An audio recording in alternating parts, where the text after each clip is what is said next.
Hey, good morning, everyone. This is Ozark Tim, and November 13th, I believe it is, and I'm riding along what's called the Razorback Greenway, or the Razorback Trail, which stretches from Bella Vista, Arkansas to Fayetteville. It's about 40-mile ride, and this is a stretch I often ride along. You probably hear the cars in the background. I'm running parallel to a road that leads into Bentonville, where Walmart has its headquarters. So I'm heading south. The trail looks something like this. It winds through some oak and hickory and elm and cedar, various hardwoods primarily that you find here in the Ozarks. Here's my bike,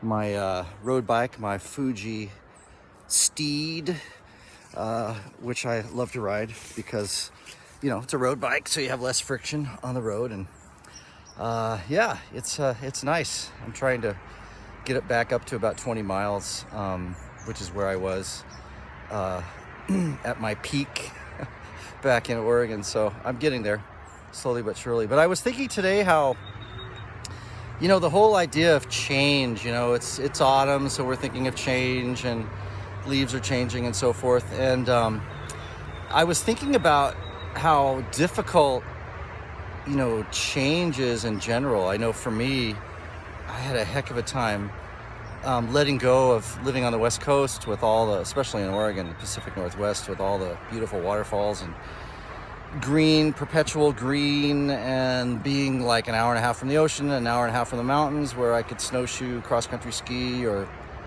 head to the beach and enjoy the tranquility there. But, I was thinking what is equally difficult with regard to change is changing your paradigm. In the last, 10, 15 years, I've had some major paradigm shifts, just regarding my view of eschatology. If you don't know what that means, it means, kind of the study of the end times, related to Jesus' coming and what's going to happen right before that and so forth. If you've come across my YouTube channel, Villa Scriptura, you can find that on YouTube. Just look up Villa Scriptura.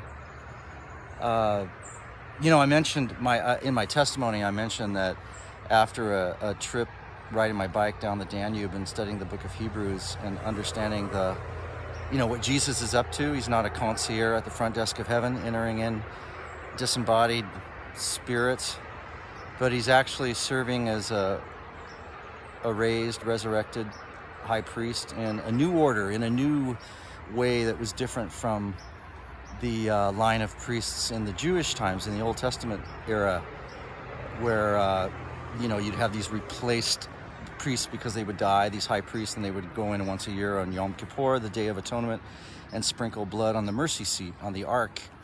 If you've seen the first Indiana Jones movie, you know what Raiders of the Lost Ark is all about, I don't think any Nazis' heads have exploded because of the Ark being discovered yet, but, you never know. Anyway, I had a total change of thinking about just how I viewed heaven, how I viewed the resurrection as the only way that I can be with God and have a new body, and one that is immortal or imperishable. And so that really changed my whole thinking. Also, my destiny, I really realized, oh, wait a minute, it's all about serving as priests in a kingdom on the earth. Yes, a revised and wonderfully new, recycled, if you will, or purified earth, but one that will be inhabited by God's people. So it no longer became Tim dying and his ghost or his immortal soul, or so-called, floating up into heaven, but it's about dying, being, metaphorically asleep in the dust of the earth as I await resurrection. But I'm Tim the living soul, or in Hebrew it's nephesh. So Tim the nephesh is dead, because the wages of sin is death.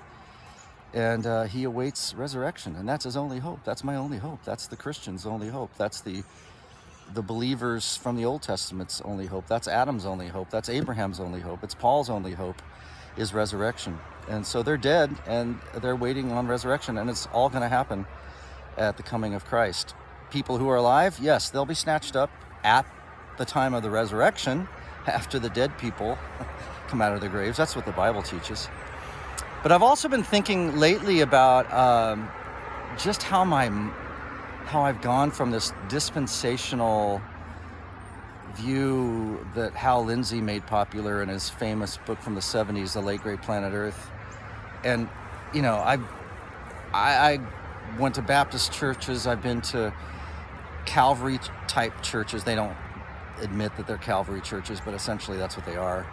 And they taught dispensationalism, you know, that it's all about the state of Israel, and they're kind of God's timepiece, and God's got a different program for them and a different program for,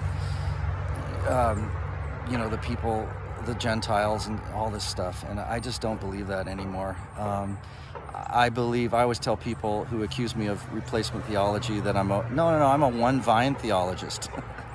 The term replacement theology isn't even in the scriptures. It's just a made up thing that people use to try to put down what I think is your biblical viewpoint. If you read Romans 9 through 11,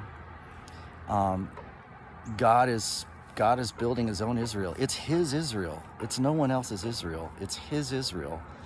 And he will entirely save his remnant. His Israel has always been the remnant of true believers throughout time that can be cast off like branches to be burned, or they can be grafted back in. You know, that's the good news. You know, if an unbelieving Jew today were to suddenly believe in Christ and live by faith in Christ and in his sacrifice, they could be grafted back into the vine that is called Israel, or the olive tree that is called Israel.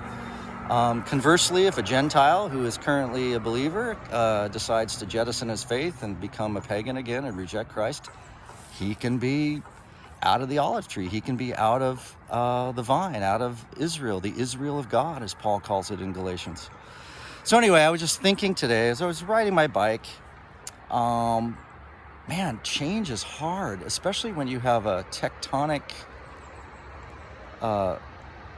movement of, you know, conclusions that you thought, oh, no, this is how I'm always going to believe, and this is it, and this is the only true thing. And then you read stuff in the scriptures and you go, wait a minute. The scriptures don't even talk about people going to heaven. It talks about, if you read Revelation 5, it talks about him making us to be a kingdom of priests to reign on the earth. Oh, yeah. Oh, the meek inherit the heaven? No, they inherit the earth. You know, the Psalms, I think it's Psalm 37, talk about that. Matthew 5 talks about that the meek inherit the earth. They don't inherit heaven.